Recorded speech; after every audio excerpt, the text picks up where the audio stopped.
1770.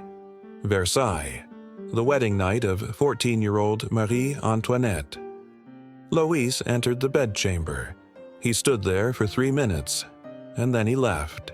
This would go on for 7 years. So why did the future King of France never touch his wife? 1755. Vienna. Marie Antoinette was born into a world where children did not belong to themselves. Her childhood at the Viennese court looked effortless from the outside. Music, dance lessons, long walks through palace gardens, endless training in etiquette, bows and gestures drilled until they became automatic. But behind the sparkle was a simple truth.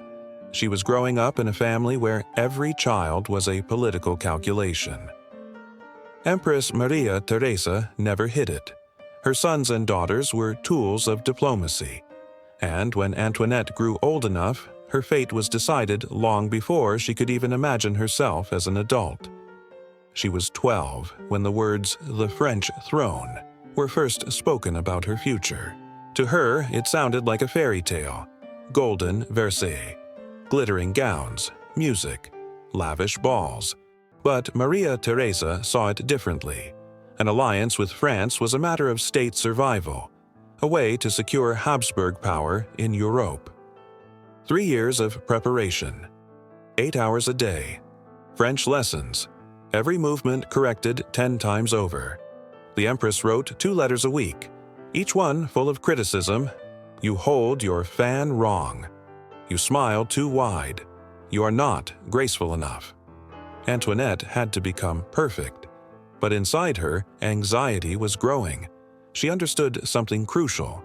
Her life no longer belonged to her, and the closer the day of departure came, the stronger the feeling grew that she was not traveling as a bride, but as a symbol, sent to complete a very adult task. No one truly explained what marriage meant. The palace was ruled by taboo and hints, which only made everything more frightening. Court ladies whispered behind her back, discussing the duty she would perform on her wedding night. But what actually awaited her, she did not know. By the time she turned 14, the training was over. May 16th, 1770, the wedding day. The journey from Vienna to Versailles, 24 days. She had never seen the groom. Her gown, gifts for the French court, ceremonial jewels, everything was packed and checked, documents signed, diplomatic letters sent. Only one thing remained. Antoinette had to leave her home, her family, her mother, and go to a country she had never seen. But what frightened her most was the man she was about to marry. She knew very little, that he was serious, awkward, and disliked crowds. What their marriage would be, no one said. On her last evening, she sat alone in her room, watching a candle flicker. And for the first time, one thought took hold. What if I fail? What if I cannot fulfill my duty? She hid these fears carefully, but one of them would not let go. What if marriage is nothing like they promised? That question would shape her entire life. She did not yet know that the answer would be far more painful and strange than anything she could imagine, and that this quiet fear, this unnamed intuition, would soon come true in the most unexpected way.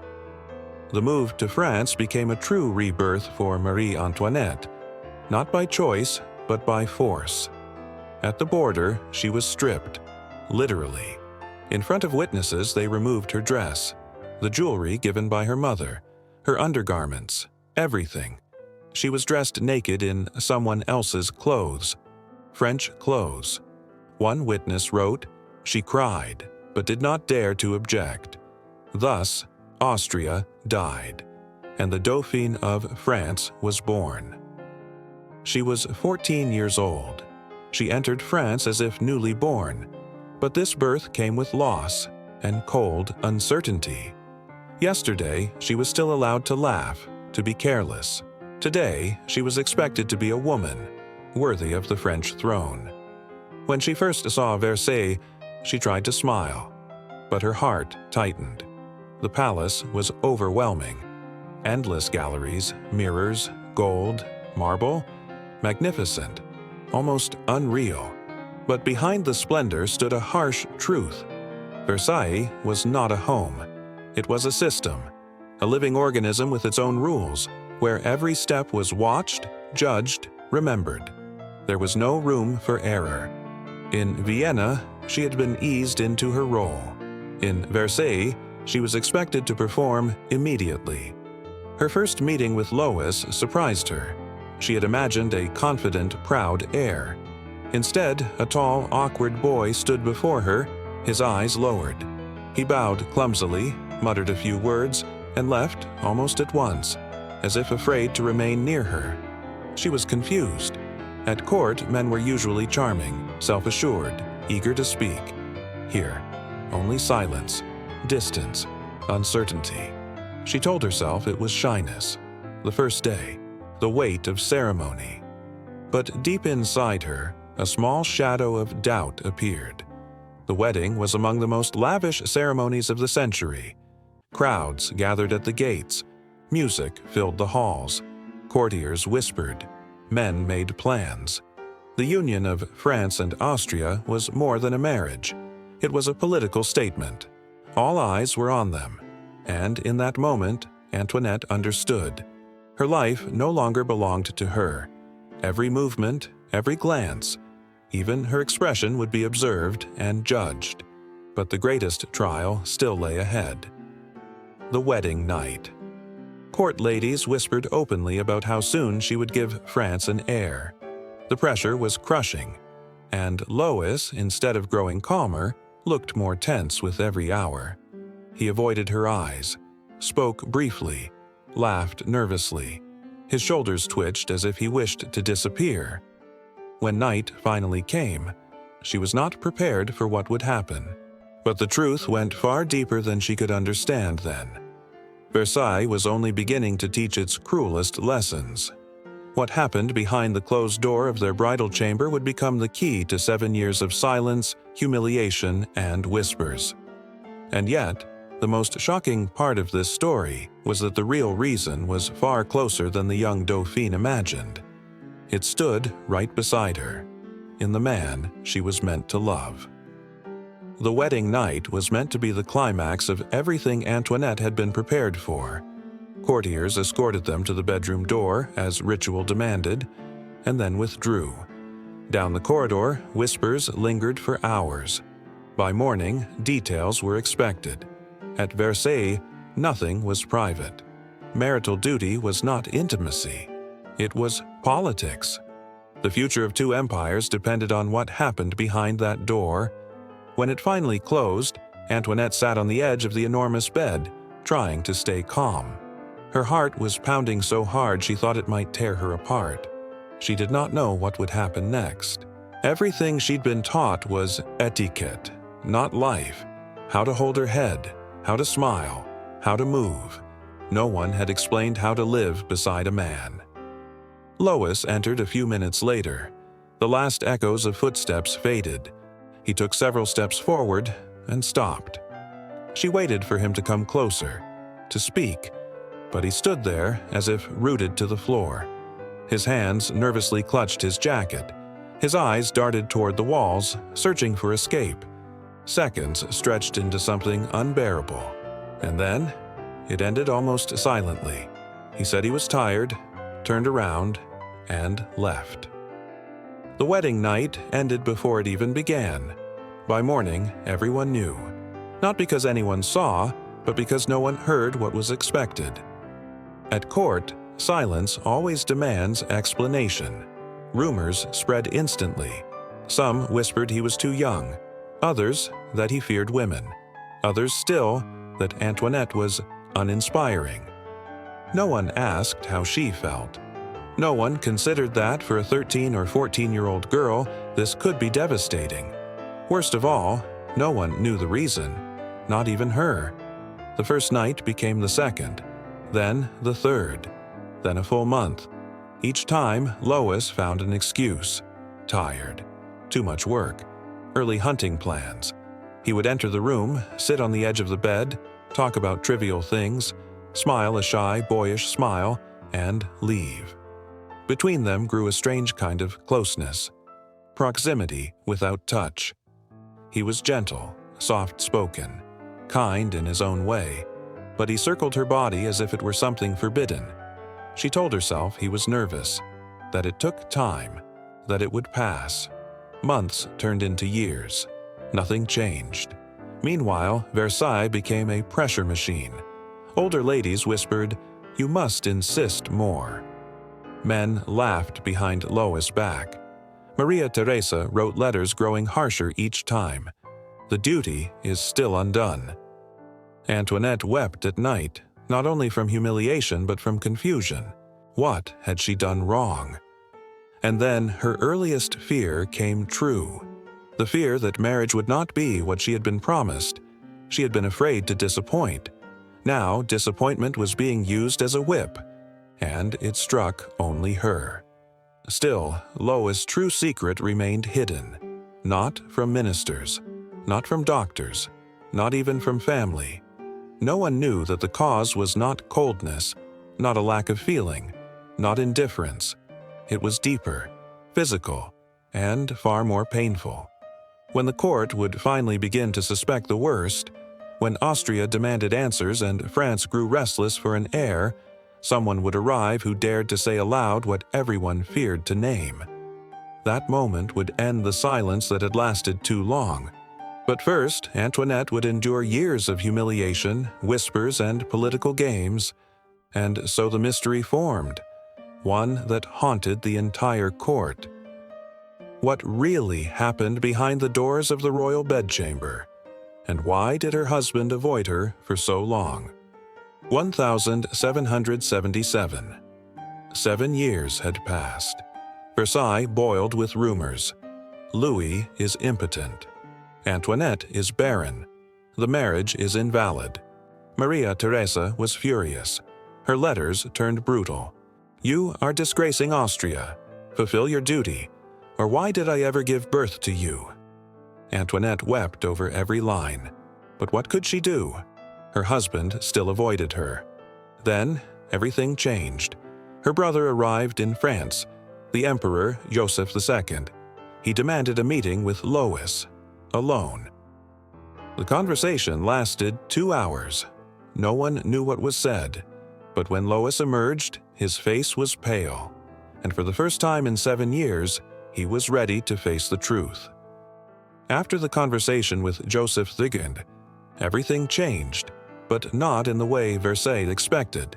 No announcements, no ceremonies, no confessions, only silence. Because the problem was not political, it was medical, phimosis. The foreskin made intimacy impossible. Every attempt caused pain. The solution was simple: circumcision. 15 minutes. But Lois was afraid. Afraid of pain, afraid of exposure, afraid of ridicule, so he stayed silent. 7 years of silence. 7 years of mockery.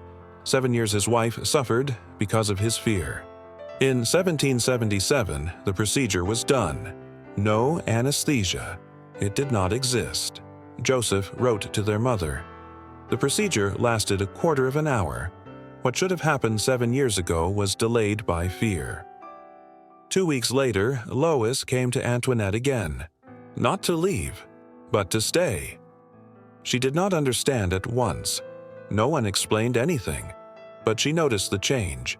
He was calmer, more attentive, braver. For the first time, he sought her presence instead of avoiding it. Between them grew something new, not passion, not flames, but warmth. And one night ended not with the sound of a closing door, but with a step taken toward her. Weeks passed. Versailles noticed. Whispers turned into certainty. And then came the morning that changed everything. Antoinette was pregnant. On December 19, 1778, a daughter was born, Marie-Thérèse Charlotte. The news exploded. Austria celebrated a diplomatic victory. France exhaled with relief. The same court ladies who once mocked her now rushed forward with congratulations. But only a few people knew the truth. A story of fear, shame, and pain that had lasted 7 long years. For Antoinette, this was more than politics. For the first time, she felt like a woman, not a piece on a chessboard. 7 years of loneliness, whispers, humiliation, constant scrutiny, and finally, the life she had dreamed of as a girl. But victory cast a shadow. Now that the marriage was complete, there was no escape from responsibility. Her fate was bound to France, and to the decisions her husband would make as king. In this intimate story, the truth finally found a voice. But in the affairs of state, everything was only beginning. This was the end of one of the strangest and most painful royal marriage dramas in history. A truth hidden for 7 years was revealed, quietly, without triumph, just as quietly as everything between them had always happened. When Versailles first heard the cry of Antoinette's child, the court seemed transformed. Mockery vanished, doubts faded, whispers died. Yesterday's failed marriage became a story of strength, patience, and endurance. For Antoinette herself, the birth proved her worth. 7 years under suspicion, 7 years of fear she would be blamed for what she could not change. And now, justice seemed to arrive at last. But silence leaves scars. The rumors remained. The child is not the king's. Austria deceived us. She is unworthy of the throne. In 1789, the revolution began. The rumors were remembered, used, turned into accusations. 7 years of silence in the royal bedchamber became one of the reasons for her fall and her death. The fate of those on thrones rarely offers mercy. Though her marriage found closure, far darker trials awaited: popular hatred, political failure, revolutionary rage. That intimate drama, once her greatest fear, faded before a greater storm. Yet understanding Marie Antoinette is impossible without those first years. Those 7 years of silence and humiliation laid the foundation of everything that followed. A girl turned into a symbol, a woman forced to endure, a queen sacrificed to public fury, and a human being searching all her life for simple warmth, the warmth that should have been hers from the very first night. Her story reminds us, behind crowns and palaces stand the same human fears, weaknesses, and wounds. And sometimes the fate of nations is decided not by ministers, but by what happens behind a closed bedroom door. So here is the question: who was truly to blame? Lois, the court that feared the truth? Maria Theresa, who crushed her daughter with pressure?